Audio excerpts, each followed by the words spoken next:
ஹாய்டி கருவாச்சி, இந்த வீடியோ நீ பார்க்குறியோ இல்லையோ தெரில, நான் ஒரு 2 கவிதை சொல்கிறேன், ஓகேவா? என்னையை பொறுத்த வரைக்கும் நீ அழக்கூடாது. அப்படி அழுதுன்னா இந்த கவிதை உனக்கு தான், ஓகேவா? ஏன் சொல்கிறேன்னா, உன்னோட புன்னகை தான் உனக்கு அழகு, ஓகே? பட் ஒன்றே ஒன்று மட்டும் நான் வேண்டிக்கிறேன், நீர்த்துளிகள் மட்டும் வரக்கூடாது உன் கண்களிடமிருந்து. பாரு, கண்ணுங்களாம் எப்படி ஆயிடுச்சுன்னு, தூங்கி ரொம்ப நாள் ஆச்சு. பார்த்து சேஃபாக இருக்கிற வச்சு. இன்னொன்று சொல்கிறேன், நீ வள்ளுவன் காலத்தில் பிறக்கவில்லை. அப்படி பிறந்திருந்தால் அந்த திருவள்ளுவர் கூட 1330 குறளுமே உன்னை பற்றி எழுதியிருப்பார். பார்த்து சேஃபாரு. நேற்று ஏன் அப்படி சொன்னேன்னு இப்போ சொல்கிறேன், புரிஞ்சுக்கோ. என்கிட்ட யாருமே பேசலை, 4 நாள் ஹாஸ்பிட்டலில் இருந்திருக்கேன். கையெல்லாம் பாரு எப்படி இருக்குன்னு. ஹாஸ்பிட்டலில் இருந்திருக்கேன்.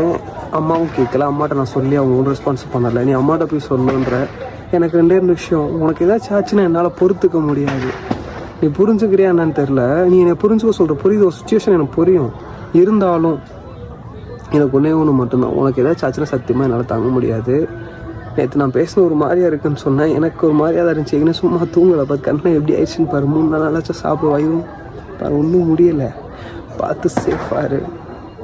எனக்கு உன் வாய்ஸ் கேட்கணும், உன்னை பார்க்கணும், உன்ட்ட உட்காந்து பேசணும், மடியில் படுத்து தூங்கணும் போல் இருக்கு. உடம்பு ரொம்ப மோசம் போயிடுச்சு, எலும்பு மட்டும்தான் இருக்கு. பார்த்து சேஃபாரு. நான் வீடிக்கிறேன்.